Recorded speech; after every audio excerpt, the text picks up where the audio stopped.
सगळ्यांना पडलेला प्रश्न. सकाळी सकाळी उठल्यानंतर नाश्त्यामध्ये काय बनवायचं सगळ्यांना प्रश्न पडत असतं. तर आज आपण आपल्या घरी जे साहित्य असतं त्यामध्येच आजची डिश बनवत आहे. इथे मी पाऊण कप गव्हाचं पीठ घेतलेलं आहे. आपल्या घरी जे साहित्य असतं त्यापासूनच चटपटीत डिश बनवत आहे. पाऊण कप गव्हाचं पीठ घेतलेलं, अर्धा कपपेक्षा थोडं कमी बारीक रवा घेतलेला आहे. जाड रवा असेल तो मिक्सरमध्ये फिरून घ्यायचा. ज्याप्रमाणे रवा घेतलेला आहे त्याचप्रमाणे बेसन घेतलेलं आहे. अर्धा कपपेक्षा कमी बेसन घेतलेलं आहे आणि पीठ भिजवून घेऊया. चटपटीत डिश आहे.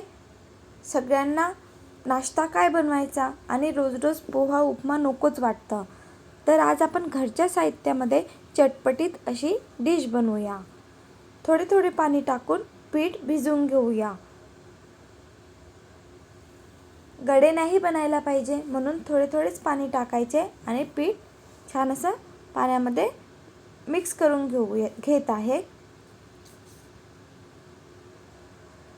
एकाच वेळेला पाणी टाकले तर गडे बनणार. बघा छान असं मिश्रण बनलेलं आहे. या पद्धतीने आपल्याला पीठ भिजवून घ्यायचं आहे.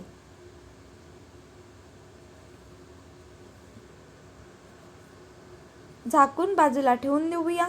तेव्हापर्यंत आपण इथे तडका देऊया. कढई घेतलेली, कढईमध्ये थोडंसं तेल टाकलेलं. फार जास्त तेलाचा वापर नाही करायचा आहे. तेल झालं की जिरं टाकूया. एक छोटा आकाराचा कांदा मी बारीक कापून घेतलेला आहे, कांदा टाकलेला आहे. घरचे जे साहित्य असतं त्यामध्येच बनवत आहे. त्याला पुन्हा चटपटीत असं चव यायला पाहिजे म्हणून आपण इथे तडका देत आहे. लसूण आलं पेस्ट टाकलेला. जे खात नसेल लसूण आलं पेस्ट त्यांनी नाही टाकलं तरी चालेल. कांदा हलका ब्राऊन होतपर्यंत होऊ दिलेला. लसूण आलं पेस्ट टाकलेला. लसूण आलं पेस्टने पुन्हा छान चव येत असतं म्हणून आपण इथे लसूण आलं पेस्टचा वापर केलेला आहे. थोडाच टमाटर बारीक कापून घेतलेला, बी नाही घ्यायच्या, बी काढून घेतलेल्या आणि टमाटर टाकलेला आहे. पालक बारीक कापून घेतलेला आहे, पालक घेतलेला आहे आणि थोडाच कोथिंबीर. छान असं पॅनमध्ये आपण जे कांदा टमाटर पालक कोथिंबीर टाकलेलं आहे ते फ्राय करून घेऊया.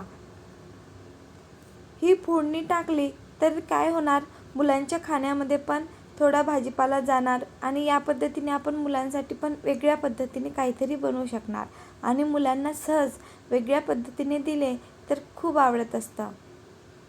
बघा यामध्ये पालक भाजीचा पण वापर केलेला आहे तर मुलांना ही डिश खूप आवडणार.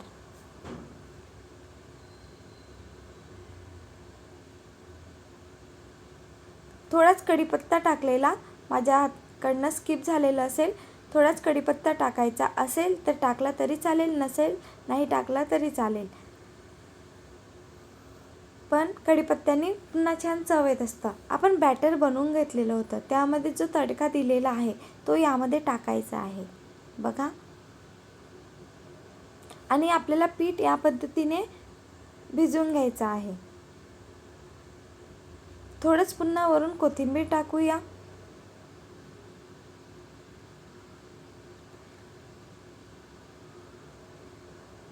यामध्ये टाकूया लाल मिरची, मिक्सरमध्ये फिरवून घेतलेली लाल मिरची टाकलेली आहे. हळद थोडीच कलर येण्याकरिता आणि चवीनुसार मीठ, चाट मसाला आणि छान असं मिक्स करून घेऊया.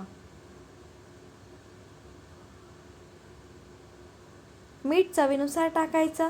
इथे मी लाल मिरचीचा वापर केलेला आहे. इथे आपण हिरवी मिरचीचा पण वापर करू शकतो. मी बाळ खाणार म्हणून इथे लाल मिरचीचा वापर केलेला आहे.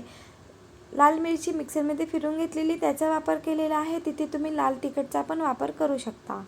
नॉनस्टिक पॅन घेतलेला, त्याला तेल लावलेलं आणि बॅटर बनवून घेतलेले होते ते टाकलेलं.